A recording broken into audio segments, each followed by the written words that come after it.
Hey guys, I'm Judd Parker. Come on in. This is the first Lift and Lead podcast, episode 1 for June 2025. So let me give you a little background about this podcast. So this is our first episode. Again, I'm glad you're here because we're going to do a lot of fun things. We're going to not only just talk about Barnhart and what we do, but we're going to provide you some information, some communication, because we're really growing and super big these days. And we're going to talk about education. Hence what we're talking about today with the LMS group. But we're also going to have a little fun. In fact, we're going to have a trivia question that's going to come up at the end of the program. So have your pencils ready. It's going to be important that you take some notes today. So one of the things I want to talk about this month is our SCNRA winners. If you guys don't know, SCNRA is Specialized Carriers and Rigging Association, which Barnhart's been a member of for many years. In fact, that's part of our trivia question, so pay attention here. The SCNRA Rigging Job of the Year and Transportation Job of the Year are kind of like the Oscars for our industry. If you're a winner, it's a big deal. And we at Barnhart really like to do projects that qualify for this award. And we've done many that have qualified and won. Well, we came away with 3 more winners, and we're really proud of those guys. So we had, there's multiple categories, both in transportation and in rigging. And for transportation, it's involved with the weight of the piece. And for the rigging side, it's about volume of revenue. And so we came away with 3 winners. And that's what we're so proud of, right? We had Olaf Anderson, who won in the transportation category. We also had Compton Latour, who won in the largest category we have, which is greater than $3 million for a job they did with our new lift tables. It was a stellar job that saved the customer like 3 months of schedule and about $30 million worth of cost. So huge savings for the customer. That's what we do at Barnhart. And then finally, we also had Andrew Walker out of Knoxville, who won for the smallest rigging category revenue-wise. So really proud of those winners. So pay attention here because part of our trivia is going to be a question at the end about SCNRA Job of the Year. So again, be ready for that. And like I said, we're always going to talk about education too. It's important that we give you guys information that will help you in the field and in the work that we do. So I really want you to look at this video. This is from our friends in Minneapolis. This is actually a Minneapolis DOT video. It's one of our tractors and trailers going down the road. You can see there's a kind of a wet curve. It's raining, but I want you to pay attention. The trailer gets away from him and it starts to sweep away and actually makes contact with another vehicle on the road. We're in the public. We have to pay attention. But the restraint and the tie down on that trailer saved this from being bad, from being much worse. It is so important that you guys pay attention how we chain down loads, how we secure loads, following the DOT requirements. It's tantamount and paramount to the success of what we do. Again, we're in the public every day. So my education to you, a little bit of lesson learned here. Pay attention to tying down. If you don't know, ask the question. If you see something, say something. That's what we got to do. We have to protect ourselves with the group of people around us. Hey guys, welcome back to the first episode of Lift and Lead podcast. Again, I'm your host, Judd Parker. We've got a great crew in front of us. This is really a treat for us. These are the guys that teach us what we need to know about Barnhart. This is our learning management group. These are the guys that train us, teach us what we do out in the field, and all of our work for that matter. So I'm really happy to have you guys here. Thanks for being here. I do want to kind of go around the room. First to my left, Kerry Meadows. A lot of y'all guys know who he is. He is our training and implementation manager. Next to him, Caleb Sanborn. He's the implementation administrator. He's the guy that really helps us put the stuff together, bringing it to us, the content that you guys see all the time. And then on the end down there, Kevin Stout. Kevin's a longtime Barnhart guy. Y'all probably know him from many different roles, but now he is our VP of People Development. So really happy to have all you guys here.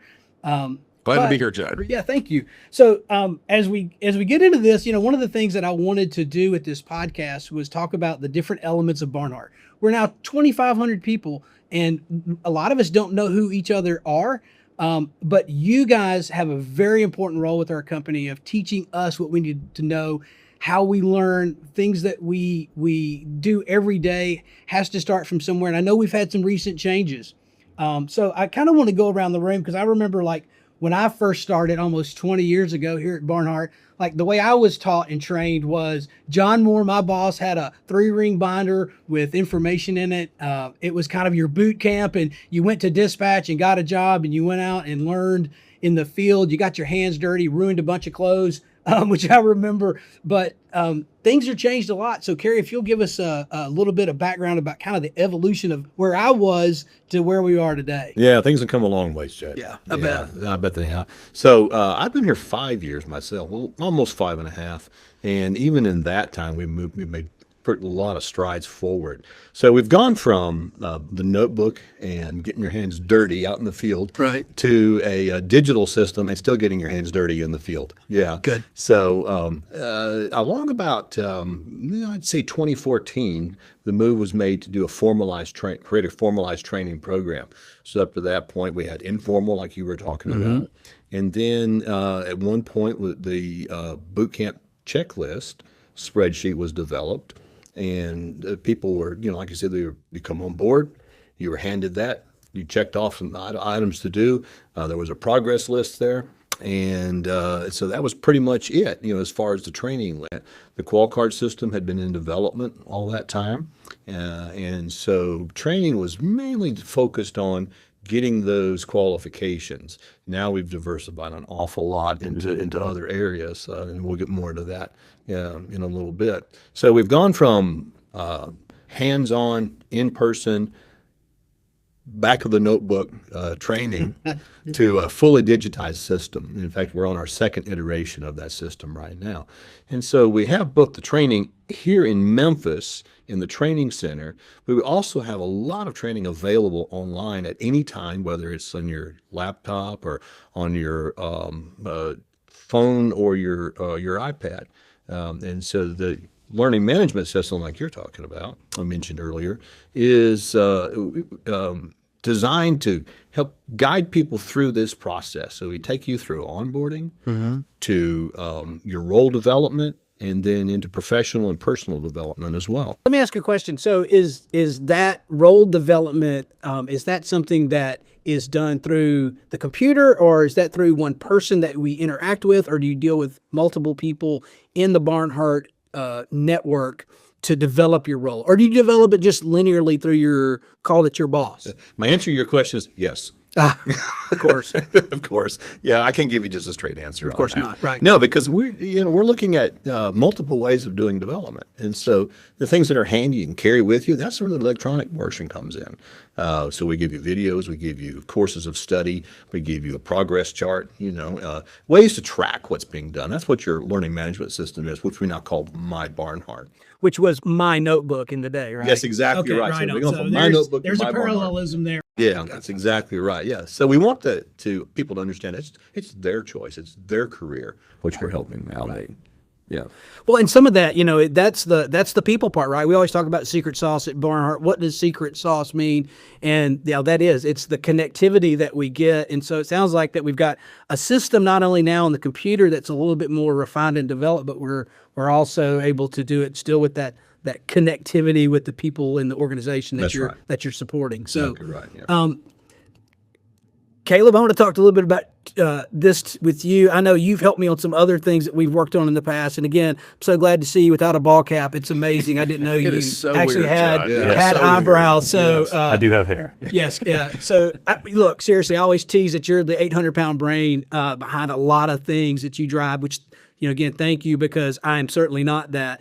But we know with these kind of rollout that Kerry was just talking about, there's got to be hurdles and things that we have to overcome. I'm sure some of those are pretty monumental, and that's why we have you. So do you mind kind of walking us through? Did you guys experience any hurdles as you guys were developing this new system? I know it's called Docebo, I think, and it's a little different than what we used to have. Talk a little bit about that.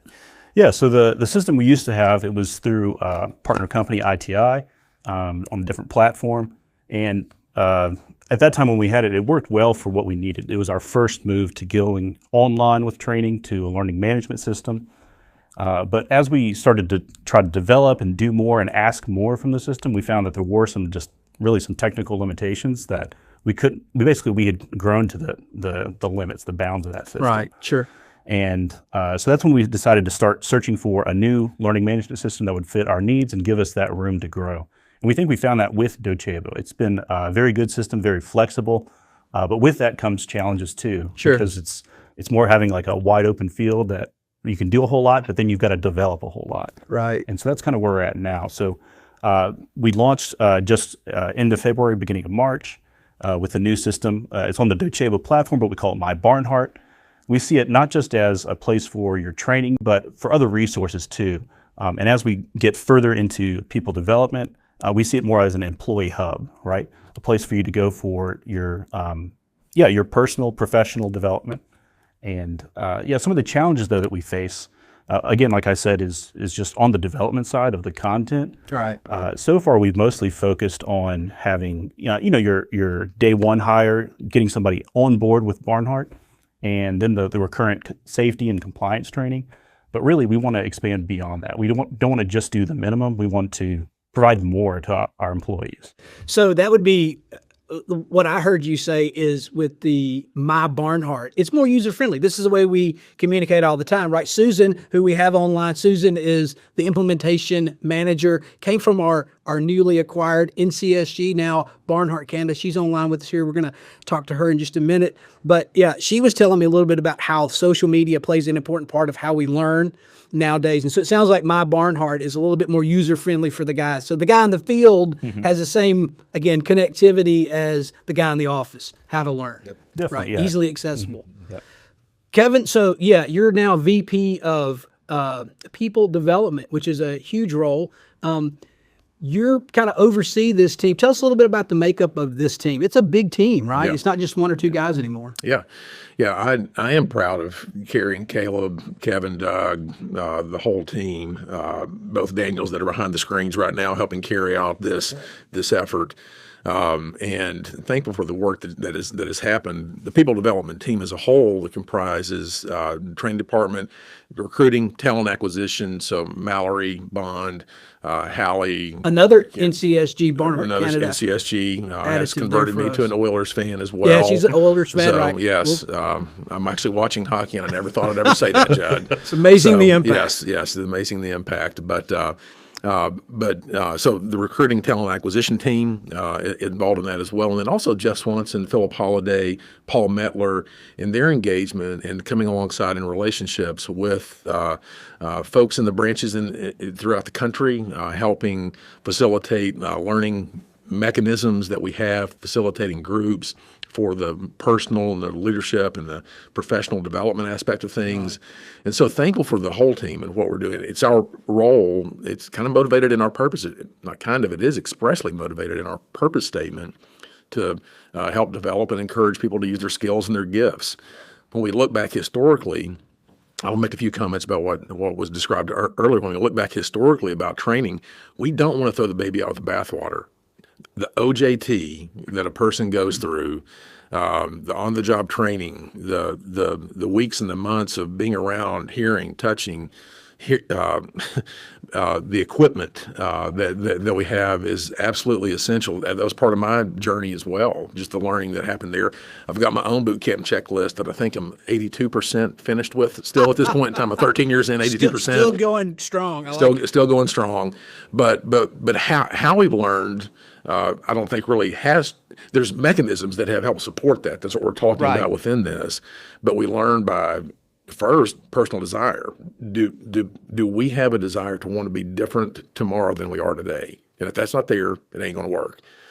Experiences that we have, there are things that we're working through and providing that would help people learn in different ways outside of the normal flow of the tyranny of the urgent. That I think is important. You learn you have to have content, things that you have to understand. And so there's lots of things that we're trying to use different aspects of training, and Susan's helping a lot with this as well, helping our thinking with it. But just excited about the direction that we're going as well. So, No, exactly. That's again, I keep going back to the word connectivity, but that desire is really important, right? I remember Jeff Latour used to have a saying that, hey, if you come on board with us and after the first week or two, if you're really not excited about what's going on around you, this is probably not for you, right? I mean, we're a unique company, a unique industry that we work in, and if this doesn't does it flip your trigger or get you excited about what you're doing? Yeah, this is probably not for you. Yeah, So. yeah. When I came, I joke with folks when I started with Barnhart. I basically say I don't remember seeing a crane before, but now 13 years later, Right. I would drive by anywhere. The equipment. I mean, it just affects you. Yeah. You see the work that we do, the importance of the work that we do. The creativity that is required, Absolutely. the innovation that's involved, it requires a learning mechanism to support that we need to support the learning that happens in the field, in the office environments, and share that across with each other. That's what this is really about. Yeah, so I'm not the only one that drives down the road and looks for overhead power lines and vaults and culverts. Good. So I'm not crazy. All right, so we do have Susan online. Thanks, Susan, for being patient. So I want to ask you a question as well, because you told me a while back, I was talking about, kind of development of the project management training portion of our upcoming work here, because I know we want to develop that. And you were telling me we learn differently than we used to learn when I was coming up or growing up, where you would sit in a classroom for hours and hear somebody drone on about what the topic was of the day. But now, if I wanted to change the oil in my lawnmower, I wouldn't go to the manual. I don't even know where the manual is for the lawnmower. But you said that we do something different, which is called micro-learning. Tell us a little bit about that. Well, micro-learning is really a concept where you take lots of learning, like a big chunk of learning, and you bring it down to more bite-sized pieces so that the pieces of learning are more digestible and easier to retain. And it's not even as much as that retaining that information as it is that somebody can go back and access it again. And as humans, we're always trying to do the quickest and easiest thing to get something done. So if you have a long, huge training class, it's 2, 3, 4, 5 hours long, it's a lot more difficult to digest that learning. You get off track very easily. And then also it's harder to go back and find those different topics to be able to once again see it really quickly. There's so many ways now that we're taught how to direct our learning. It's called self-directed learning, where because we have been so used to going to YouTube to be able to access different really quick little videos to help us, like Excel, learning Excel, changing lawnmower oil, all of these different little topics that we can now go to YouTube and get quickly. We're so used to being able to do that. So we want to mimic that in the way that we're allowing people to access their learning. And that is through micro-learning. Just like you talked about with the lawnmower example, Judd, people don't go and use manuals anymore. It's not something that is easy to access. And so it's just such an easier way to have these bite-sized pieces of learning or easily accessible ways to learn. So you have these short little snippets of learning that they can go to when they need to access it again, or if they want to just refresh themselves on a specific topic. It's much easier to add that to my Barnhart in different ways to create some really relevant, robust programming in that smaller chunks of learning that we can all access easier. Thank you so much, Susan. Oh, you're most welcome. Thanks for having me here. Judd, thank you for seeing a creative way to help connect a growing company. I think the podcast Great. in this form for this season, for where we are, I think this is a great opportunity for us to, as we get bigger, to hopefully feel small. So thank you for your creativity and thought in this and putting things forward as we move forward together. Well, it's part of your team that helped on the creativity side, right? I just have a lot of energy, you know how I am, right? So it's just a matter of focusing that.